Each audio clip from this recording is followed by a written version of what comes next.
आपण पाहत आहात वंदे मातरम न्यूज। अखेर ऑनलाईन रमी व यासारख्या गेमवर बंदी घालण्याचा आदेश जारी। राष्ट्रविकास सेनेच्या आंदोलनाला यश। ऑनलाईन रमी तसेच जुगार मटका यासारख्या खेळामुळे अनेकांची घरे उद्ध्वस्त झाली आहेत। तरुण पिढी बर्बाद होण्याचे एक मुख्य कारण आहे। अनेक वेळा विविध संस्था, संघटना, पक्षांकडून मागणी होत होती, तरी शासनाने रमी सारख्या घातक खेळाकडे कानाडोळा केला होता।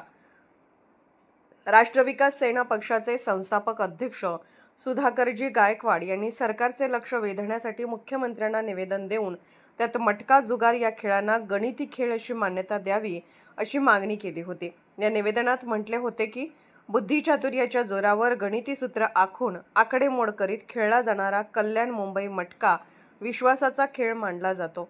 एका छोट्या चिठ्ठीवर खेळला जाणारा हा गणिताचा खेळ अनेक दशकांपासून सुरू आहे।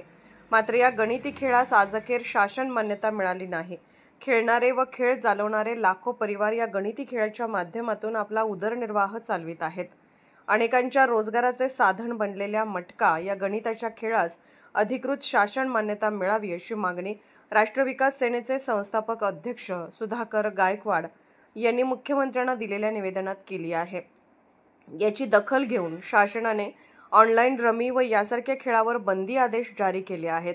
देशातील तरुण पिढी या गेमिंगच्या आहारी जात आहे। आता सरकार या विरोधात एकापाठोपाठ एक पाऊल उचलताना दिसत आहे। पंतप्रधान नरेंद्र मोदी यांच्या नेतृत्वाखाली केंद्रीय मंत्रिमंडळाने मंगळवारी ऑनलाईन गेमिंगचे नियमन करण्याच्या उद्देशाने ऑनलाईन गेमिंग विधेयकाला मंजुरी दिली आहे। त्यामुळे ऑनलाईन गेमिंग, रमी यासारख्या जुगारी खेळांना आता आळा बसणार आहे। वंदे मातरम न्यूजसाठी चंदन यादव। अशाच ताज्या घडामोडी आणि बातमीसाठी वंदे मातरम न्यूज चॅनलला लाईक करा, शेअर करा आणि सबस्क्राईब करा।